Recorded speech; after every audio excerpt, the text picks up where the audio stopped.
Welcome to the Karshner Museum and Center for Culture and Arts. We are owned and operated by the Puyallup School District, the 8th largest school district in Washington State. As a Center for Culture and Arts, we wish to enhance cultural awareness and promote cultural competency. We wish to build a culturally responsive learning community through creative educational programs offered for learners of all ages. To that end, we sponsor 6 culture and arts festivals each year, develop both partnerships and relationships, and host educational field trips for students in the Puyallup School District.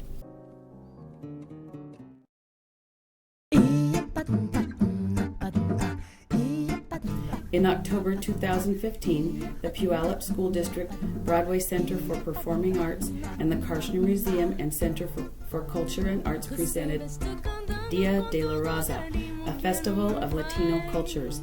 Dia de la Raza means Day of the People, and nearly 500 visitors enjoyed the free family festival. Instructors from Bailadores de Bronce, Washington's premier company of Mexican dance, taught families authentic ballet folklorico. Wearing brightly colored skirts on loan from Puyallup School District's Ballet Folklorico program, all dancers earned enthusiastic applause from onlookers. 2 concerts were performed by Pachanga Alert, a lively quintet who performed music from a variety of Latin American countries featuring guitars, bass, strings, and percussion. The festive atmosphere featured the music of Cuba, Mexico, Venezuela, Colombia, and Argentina. Children used their creative skills for art projects such as amate bark painting and papel picado paper cut banners. Local food vendor Los Tres Hermanos kept the place smelling great. Special visitor Pat Graham from Urban Sketchers of Tacoma captured children learning the scarf dance in her sketchbook and stayed long enough to listen to Pachanga Alert perform. In November, hundreds came to participate in a tour of Asia. The Puyallup School District was proud to partner with the Asia Pacific Cultural Center of Tacoma, whose mission is to bridge communities and generations through art, culture, education, and business. The Karshner Center was alive with activity as 4 performing groups and 2 visual artists representing 6 cultures provided nearly non-stop music and dancing. The afternoon began with Hawaiian music and dance, including ukuleles, guitars, and percussion sticks. Traditional costumes were adorned with beautiful flowers, both complementing the graceful movement. The Korean drumming group Sounds of the Earth kept participants alert and engaged.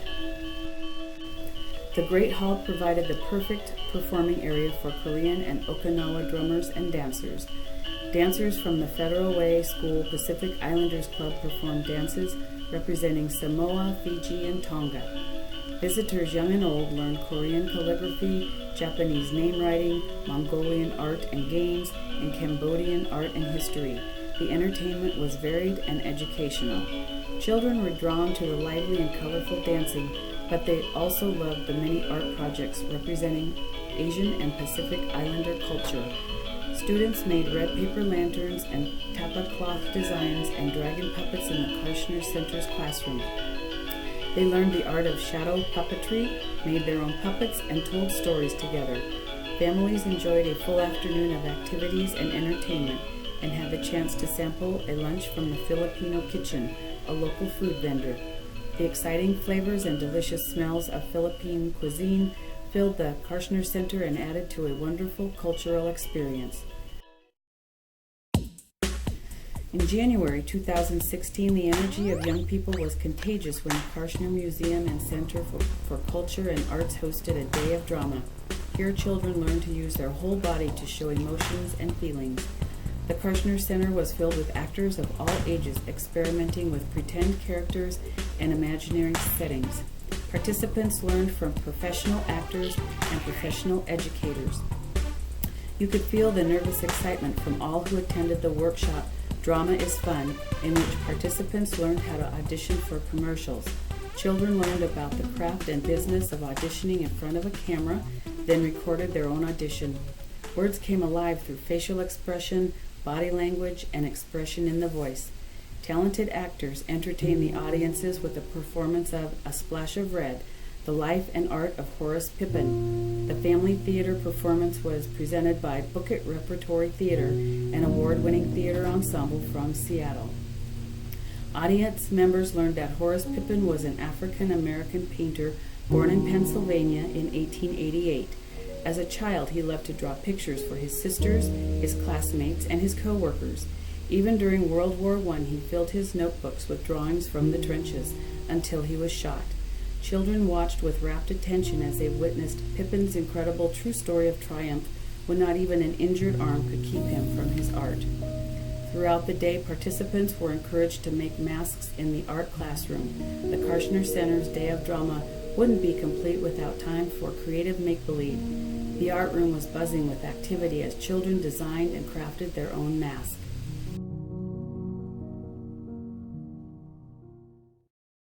In March, over 23 Native American tribes were represented at the Karshner Center for the first ever Gathering of Families, a celebration of indigenous culture and art. Over 300 visitors attended the festival. The opening ceremony featured student performers from the Chief Leschi School's drum and dance group led by culture teacher Teresa Harvey. Puyallup Tribal Culture Director Connie McLeod and culture teacher Lyle Dorman joined Harvey in leading several students in song and dance. Some noted this as one of the group's finest performances. Following the performance, Chief Leschi School Superintendent Amy Eveskej honored Karshner Museum's Culture and Arts Festival Coordinator Linda Belt with the Puyallup Tribe's signature Pendleton blanket in appreciation for her work to honor Native American heritage, culture, arts, and people.